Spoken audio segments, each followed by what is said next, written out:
Mga kaibigan, ang ating fish pond, no? Malayo pa ang pinanggalingan nitong tubig na to. Actually siguro nasa mga 700 to 800 meters mula dun sa spring sa bundok, no? Lagyan natin ng hose para magkaroon tayo ng fish pond, no? Ito yung ating fish pond. Malabo kasi nanghuli tayo ng isda kanina. Actually dito sa fish pond natin ay pinangarap lang natin ito noong April. Hinukay natin to siguro mga 1 month nating hinukay every other day, pero mga 2 oras lang daily yung ating paghukay.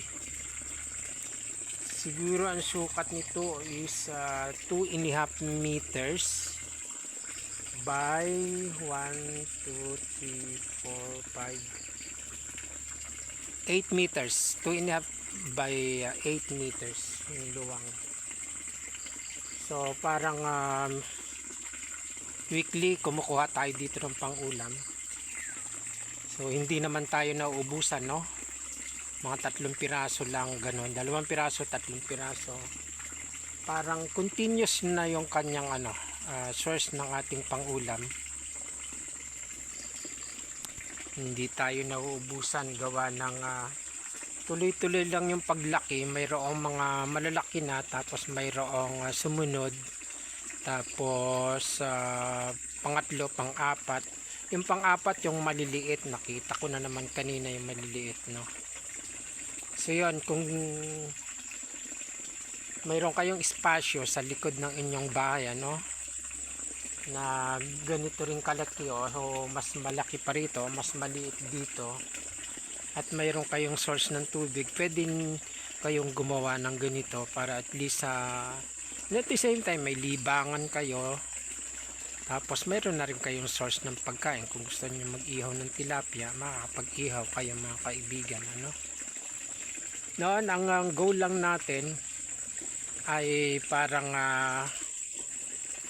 libangan lang, Ngayon ay regular na natin nakukuha ng pang-ulam to mga kaibigan. So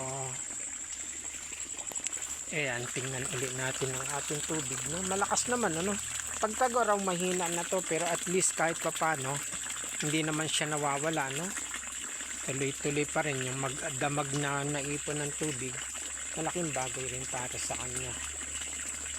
Actually in the future lalagyan ko to ng kubo, baka dun sa side na yun, sa taas na yun, tapos mataas yung niya, doon sa taas na yun, doon sa dulo lalagyan ko siya ng haligi, tapos sahig, tapos ayun, pwede ka magtambay-tambay dun sa